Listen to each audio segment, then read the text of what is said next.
Muslimin muslimat sedang pendengar sekalian, Assalamualaikum warahmatullahi wabarakatuh. Alhamdulillah, wassalatu wassalamu ala sayyidina Rasulillah wa ala alihi wa sahbihi wa man wala, amma ba'd. Rasanya baru sahaja kita mula berpuasa, bersalat malam, membanyakkan bacaan Al-Quran dalam mencari dan mengejar keberkatan dan rahmat Allah Subhanahu wa taala di dalam bulan suci Ramadan. Namun tetamu agung ini hampir akan pergi meninggalkan kita. Begitulah ketentuan Tuhan Maha Pencipta. Setiap makhluk ada permulaan dan ada penghujungnya. Yang tinggal saat ini adalah sama ada kesyukuran dan harapan ataupun kerugian dan penyesalan. Moga-moga kita semua beserta ahli keluarga tersayang tergolong di kalangan mereka yang benar-benar mendapatkan kesyukuran kepada Allah Subhanahu wa taala, besertakan harapan agar Allah menerima segala amalan kita, agar Allah Subhanahu wa taala meredai segala usaha kita, agar Allah Subhanahu wa taala memaafkan segala kekurangan dan kesilapan kita. Semoga Ramadan tahun ini juga telah membakar semangat serta menguatkan azam dan tekad kita untuk mukmin yang lebih baik, lebih cemerlang, lebih bertakwa dan lebih bersikap ihsan terhadap semua. Pendengar sekalian, walaupun sedih hati ini, tapi ingatlah bahawa Allah Subhanahu wa taala, Tuhan yang telah mengurniakan kita dengan Ramadan, adalah Tuhan yang maha kekal dan maha pemurah dengan sifat rahmat, keihsanan dan pengampunan, baik di dalam Ramadan maupun sesudahnya. Bahkan di dalam sepotong hadis qudsi yang diriwayatkan oleh Imam Muslim, Allah Subhanahu wa taala memanggil dan menjemput hamba-hambanya pada setiap masa. Tidak disebutkan hanya pada hari atau bulan tertentu. Ya ibadi, innakum tukhti'una bil-laili wan-nahar, wa ana aghfiru dzunuba jami'an, fastaghfiruni aghfir lakum. Wahai hamba-hambaku, sesungguhnya kamu membuat kesilapan dan dosa pada waktu malam dan siang, dan aku mengampunkan semua dosa. Maka mintalah keampunanku, nescaya aku mengampunkan kamu. Begitulah luasnya rahmat dan pengampunan Allah Subhanahu wa taala yang disediakan bagi hamba-hambanya. Semoga Allah Subhanahu wa taala menjadikan kita sekalian dalam golongan yang mendapat keampunan dan rahmat Allah Subhanahu wa taala. Nah, kerana itu, sidang pendengar sekalian, Islam amat menekankan sifat rahmah dalam kehidupan kita. Kerana hamba yang ada rahmah dalam dirinya akan mendapat rahmah dari Tuhannya.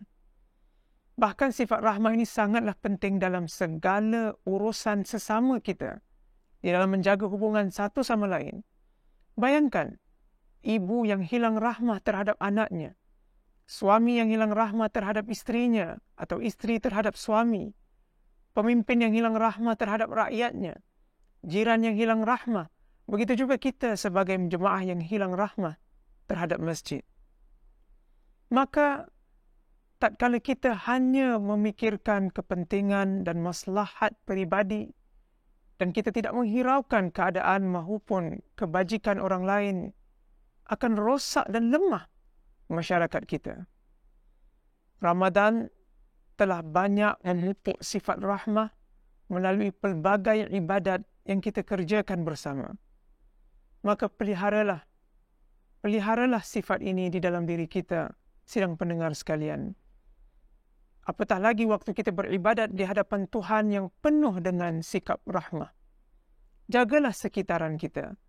Biar kita hidup dengan adab dan kesopanan yang membawa kebaikan pada diri dan orang lain. Kerana itulah yang dikehendaki dan diajarkan oleh agama.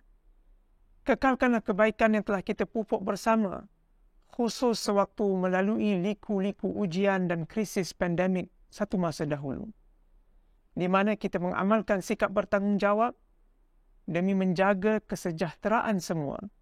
Kerana kita sayangkan diri dan sayangkan orang lain. Kerana kita tidak rela melihat kesengsaraan dan kesakitan, sama ada pada diri kita maupun pada orang lain. Mungkin hari ini sikap tanggungjawab sosial bukan bertujuan melindungi masyarakat dari penyakit atau virus medikal, tetapi ia dapat melindungi masyarakat dari penyakit atau virus kerohanian, iaitu sikap hanya mengutamakan diri sendiri atau menjaga kepentingan masing-masing. Dengan izin Allah Subhanahu wa taala, esok kita akan mendirikan salat hari raya di pagi hari. Marilah kita sama-sama bantu-membantu agar semua orang dapat menunaikan salat dengan tenang, teratur dan selesa. Masjid-masjid kita telah menyediakan pelbagai kemudahan termasuk sesi-sesi berganda. Marilah kita mempamerkan sikap kebersamaan dan kesatuan. Yang berat sama dipikul, yang ringan sama dijinjing. Aturkanlah sesi salat kita dengan baik, dan jika ruang masjid telah penuh, kita nantikan sesi selanjutnya. Jika ada yang tidak sihat, maka ambillah langkah yang berpatutan seperti memakai pelitup dan sebagainya. Semoga Allah Subhanahu wa taala memelihara sidang pendengar semua dan memelihara masyarakat kita dari segala keburukan serta sentiasa memberi limpahan kurnia dan taufiknya kepada kita ke arah jalan yang diridainya.